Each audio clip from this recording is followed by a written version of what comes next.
want to speak to you just for a few moments today about a topic I began to discuss when we had our Day of Remembrance on February the 22nd at Royal Palm Cemetery.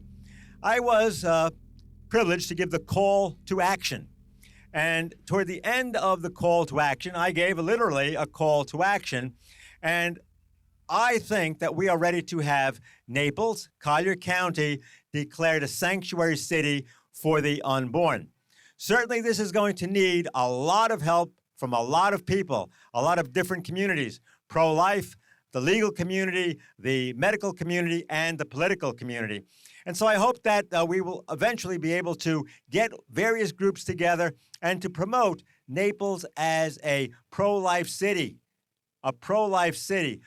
Collier as a pro-life county, because this county, Naples, is so filled with life. It's so beautiful. Why should this place of death exist here in our beautiful county? This county full of life, and have this modern-day Auschwitz here in our county murdering babies and killing the souls of their mothers. A sanctuary city for the unborn. It's a time that has come. We need your help in promoting this idea. If you have any ideas of how we can work toward this and put pressure on the local politicians. A lot of times people are talking about, we have to tell the president, we have to tell Congress, we have to tell the Senate. That's true.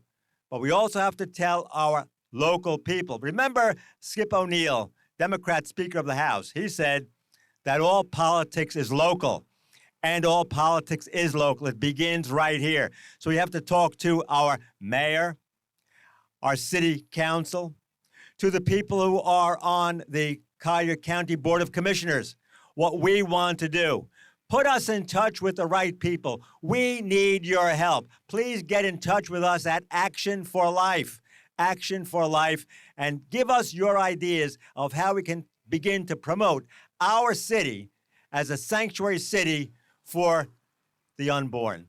Hi, I'm Father Michael Orsi. I'm your host for Action for Life Television, that good news program which talks about the big G, the gospel of Jesus Christ, and all the good things that people do trying to put that gospel into action in their lives and in the lives of the people in their various communities.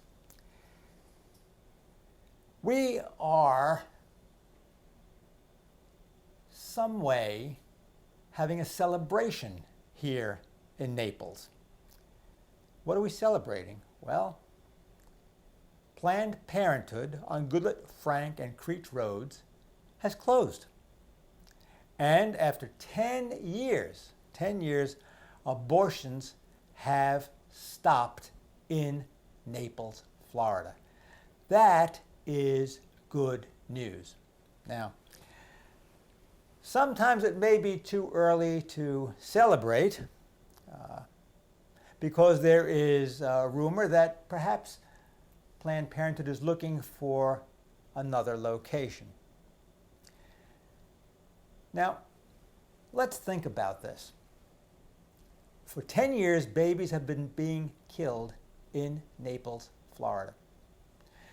10 years ago, September, when abortions first began here in Naples at Planned Parenthood, I was outside of the abortuary, and I said that we would be there until abortion came to an end.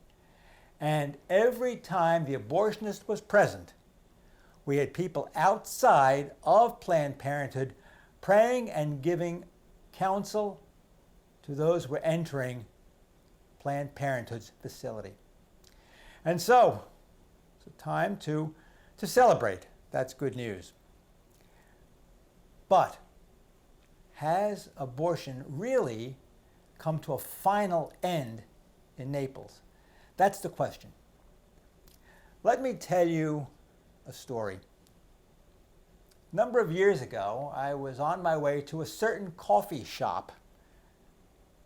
And I will not name the coffee shop because I have found out that they are pro-abortion and supply money to pro-abortion advocates. and Planned Parenthood. Well, as I was walking down the street, it was about 5 o'clock in the morning, still dark, someone said to me, "Hey, be careful, there's an alligator on the road." Now, ladies and gentlemen, I despise alligators. And so I decided I wasn't going to go any further until I got a ride to the aforesaid coffee shop. I waved down a car, and lo and behold, it was a police car. He said, "How can I help you, sir?" I said, "Look, they say there's an alligator out there on the road, and I don't like alligators. Could you give me a ride to the coffee shop?" The officer said, "Sure, hop in, get in the back seat." So, drives me to the coffee shop, and I said, "Come on in, have a cup of coffee with me." So he did, great officer. And as we were having our coffee, he gets a call. And I could hear the call coming in that there is an alligator spotted in the driveway of the local hospital, Physicians Regional, as a matter of fact. So he said, that alligator is now on the property of the hospital. And I said, "Are you going?" He said, "Yeah." I said, "Could I come with you?" He said, "Yeah." So we went. And there was the alligator. We put the lights on, and there he was. And to tell you the truth, folks, he looked quite dead to me, like somebody ran him over, because you could see one of his claws was bloodied. So the cop and me, we get out of the car, and he gets out his stick, and he taps the alligator on one side. Doesn't move. So he says, "Let's try the other side." So I said, "Go right ahead, I'm right behind you." And he taps the alligator on the other side. Nothing happens. I said, "Boy, he sure looks dead, doesn't he?" He said, "Let me try one more thing." I said, "All right." He said, "I'm going to kick it in its tail." And he did. And all of a sudden, whoom, that alligator turned around so fast. I said, quick, shoot him. I'm scared. Okay. Now, why do I tell you that story? Because sometimes you think something is dead, that it's over, something that you think is evil and dangerous, and then all of a sudden, it comes back. It comes back to bite you. And so I'm hearing other reports that Planned Parenthood is looking for another location in Naples. Now, today we have a guest with us who is trying to make sure that Planned Parenthood or any other abortion provider ever again practices their dastardly and nefarious deeds in our fair city and in our fair Collier County. Now, this gentleman sitting beside me is Teddy Collins, and he and his wife, Kim, who couldn't be here today, have decided to have Collier County and the city of Naples declared a sanctuary city for the unborn. So I believe God works out everything in our lives for a very particular reason. I started Googling and I found a gentleman by the name of Mark Lee Dixon who was basically creating sanctuary cities at the city level or county level, and he was successful, I think right now, with 13 different cities and counties. And there's different tactics of how to do it, but So that's this in man Texas. He's in Texas. Yes. Now, these success stories are all in Texas. That is correct. Okay. The hard part right now is transferring those successes to Florida, because there's difference in laws. And so right now coming up with a law that will stick is going to be crucial, that can't get overturned. Okay, all right. So now you say we have to, I guess, develop some kind of a piece of legislation Yes. that we can present to our state representatives. Mm-hmm. Or it goes first through Collier County. It'll go first through our commissioners. Mm-hmm. And then commissioners will bring it to the next level? Yeah, so basically when you got to get the commissioners on board, and you also have to get the county attorney to see, hey, this is possible legally. And if that happens and enough pressure comes to the county from emails to a massive support, if the county attorney thinks it's legal, then he can pass it to the state attorney, and then they can decide. Now, doing something like this, it's obviously going to cost some money. You have an attorney that is working with you. So I'm new at connecting with Mark right now. We've had a few conversations right now. And Mark is the pastor over there in Texas. He does have big attorneys working with him. So yes, they are in need of resources. The last I talked to him, those resources, if donated to that organization they're with, will be focused here in our county. So let me get this straight now. The pastor in Texas, Pastor Mark, is going to help us here, giving us funding if we need a lawyer to help create a legislation, defend what we're trying to do.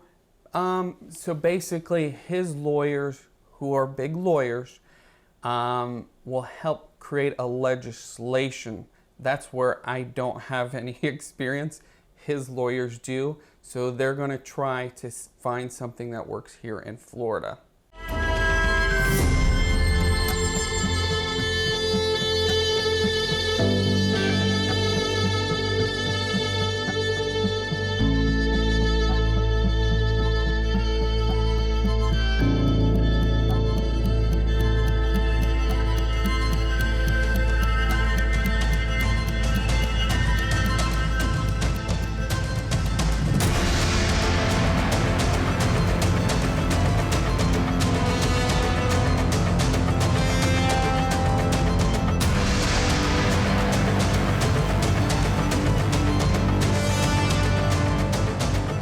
As you can imagine, producing this wonderful program, Action for Life, it costs a great deal of money. We're going to need your help. So if you would like to donate to keep this good news program on the air, please go to your computer, your cell phone, actionforlife.net.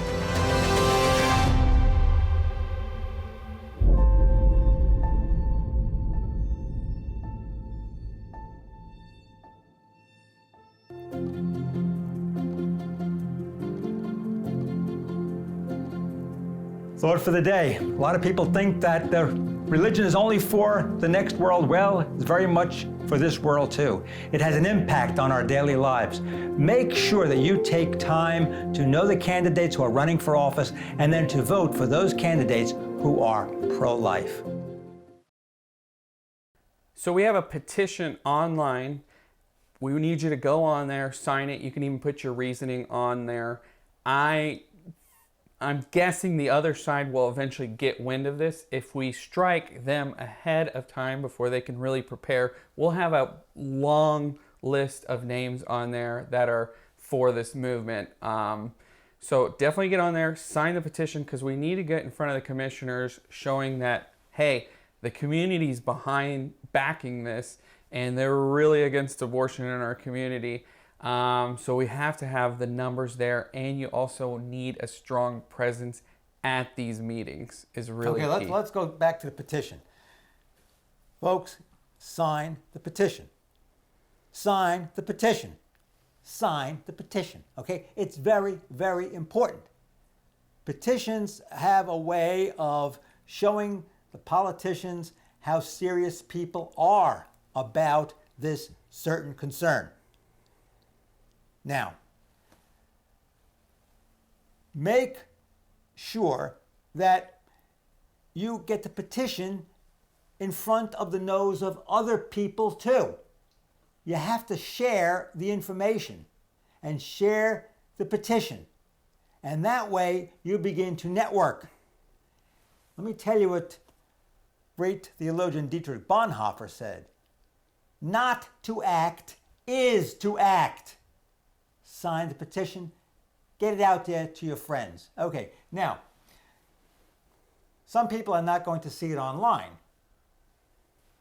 What else are they going to do? You're going to give it to churches? Yeah, so All right, let's go. yeah, share it with other churches. If you're involved or you know anybody else that goes to a different church than you, generally there's somebody in there that's very pro-life. They might have somebody that heads up a pro-life organization there. Get it in front of them and pressure them to share the petition. All right, so you got to call up the parish office, the church office. You have to call up the synagogue, wherever. Even call up the mosque. I mean, Muslim people are against abortion too. Yeah. All right, and give that petition to the pastor, the imam, the rabbi. Get it out there. Get it out there. And you know what? When you put it in front of them, you'll find out where they stand too. If they don't spread it all around their church, there's a problem, folks. There's a problem, and that too has to be addressed. Okay, so now we are going to engage the religious community, and they have to get it out before their people. Yep. Okay? What other groups are you interested in? So generally conservatives tend to be pretty pro-life. So get involved with, let's say, the Republican Party of Collier County, churches, go around to your neighbors. Be bold. I mean, this is life and death. This isn't a political issue like a lot of people want to play. If I were back during slavery or the Holocaust, at those times things were legal. Are you going to be too scared to speak up and say, hey, I'm sorry, I don't want to tell you that's wrong, because even though I agree it's wrong, I don't want to offend you? Go out and be bold. Be bold. God gave us not to be fearful. He asked us to not be fearful. Just be out there and share the message. We have a moral obligation to do something about this. As Teddy just said, what about the issue of slavery? We can see that evil is still haunting us today. And thank God there were good men and women that stood up and said no. We have to say no. None of us is too small. God raises up the smallest of us, and he makes us the greatest of us. I'll tell you that story. You all know the story about David and Goliath. Here you have little David, good-looking little kid, probably high school age, and there's this big, ugly old giant, and he's been in numerous battles, and he's all, armored up, and David doesn't even want to wear the armor because he can't wear it because he's too small. He can't even walk with it. What does he do? Gets an old slingshot, and that big old giant Goliath comes for him, and wham! He gets it right between the eyes. Yep. And boom, he's done. He's done. God is in control. God needs us. Don't consider yourself little. We're all big in God's army. We can put an end to abortion in our city, in our county. And you know what? It'll catch on. It'll go on throughout the whole country. Okay, now we have like a whole ton of churches and civic organizations. Bring it to the Elks.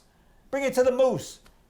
Bring it to the Italian American Club. Tell them Don Corleone said that I want it signed.